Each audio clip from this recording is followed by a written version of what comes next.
পড়েছিল দক্ষিণডায়, আর তাকে তাড়াতে গিয়ে ঘটে গেল ভয়ঙ্কর ঘটনা। রীতিমতো বনকর্মীর ওপর ঝাঁপিয়ে পড়ল রয়্যাল বেঙ্গল টাইগার। বাঘটি বনকর্মীর মাথা কামড়ে ধরলে তড়িঘড়ি লাঠি সোটা নিয়ে তার উপর পাল্টা আক্রমণ চালান অন্যান্য বনকর্মীরা। দক্ষিণ 24 পরগনার মইপিঠের ঘটনা। বাঘের মুখ থেকে কোনো মতে বনকর্মীকে উদ্ধার করে স্থানীয় স্বাস্থ্য কেন্দ্রে নিয়ে যাওয়া হয় চিকিৎসার জন্য। জানা গিয়েছে, রবিবার রাতে নগেনাবাদ এলাকায় নদী পেরিয়ে জঙ্গল থেকে একটি বাঘ লোকালয়ে চলে আসে। এলাকায় বাঘ ঢুকেছে খবর পেয়ে রাতেই ঘটনাস্থলে পৌঁছন বনকর্মীরা। যেখানে বাঘ দেখা গিয়েছে সেই এলাকাটি জাল দিয়ে ঘিরে ফেলেন তারা। এরপর সোমবার ফের নতুন করে শুরু হয় বাঘের খোঁজ।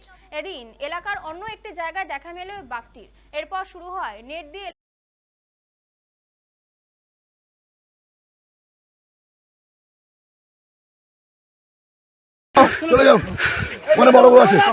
মানে মইপিঠ নগেনাবাদ সর্দার হেরি এবং আমাদের গঙ্গার এতে একটা বাঘ মানে যেটি থেকে ফিরিয়ে এপার থেকে এপারে চলে গেছে। আসতে আমার ভাইপো মানে সেই বাঘটাকে দেখে সাইকেল ধুয়ে পালিয়ে গেছে। তারপরে গিয়ে ফোন করলো, বলে ভাইপো কাকা যেটা বাঘ খেয়েছে। রে বাঘ খেয়েছে? বলে হ্যাঁ, আমি সাইকেল ফেলে দিয়ে পেয়ে লেগেছি, আতঙ্ক ভয়ে থেকে পেয়ে লেগেছি। তারপরে বাঘটা এসে এসে দেখলুম বাঘটা জঙ্গলের ভেতর ঢুকে গেছে। তারপর আমরা গিয়ে খোঁজাখুঁজি করে দেখলুম পর পেলুম। আচ্ছা, আপনারা পর দেখার পর তারপর কি করলেন? হ্যাঁ, তারপরে নৌকা নিয়ে ওপারে গেলুম।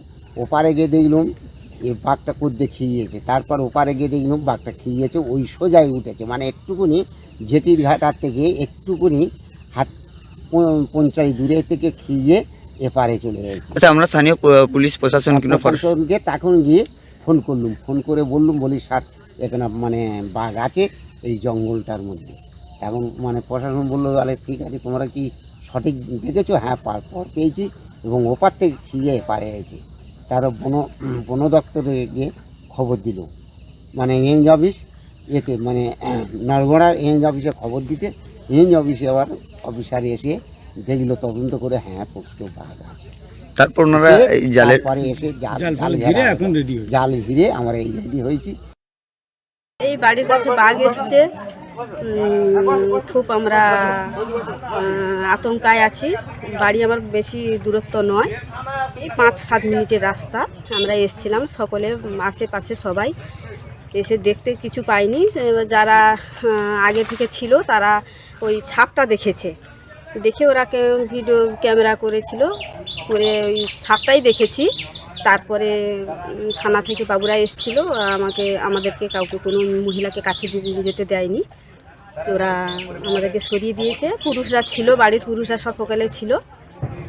তারপরে আমরা একটু দূরত্ব ছিলাম, সন্ধ্যা হয়ে গেছে, যে যার বাড়ি চলে গেছি। আমাদের বাড়ির বেটা ছেলেরা সব এখানে ছিল রাত 12টা-1টা অবধি, কেউ পেরেছে সারা রাত ছিল। তারপরে শুনলাম যে বাড়ি যেতে জিজ্ঞাসা করতে বলে ওরা ফরেস্টার থেকে লোক এসছে, এসে আর আছে জাল ফাল ঘিরে মোটামুটি এখন আওতায় আছে।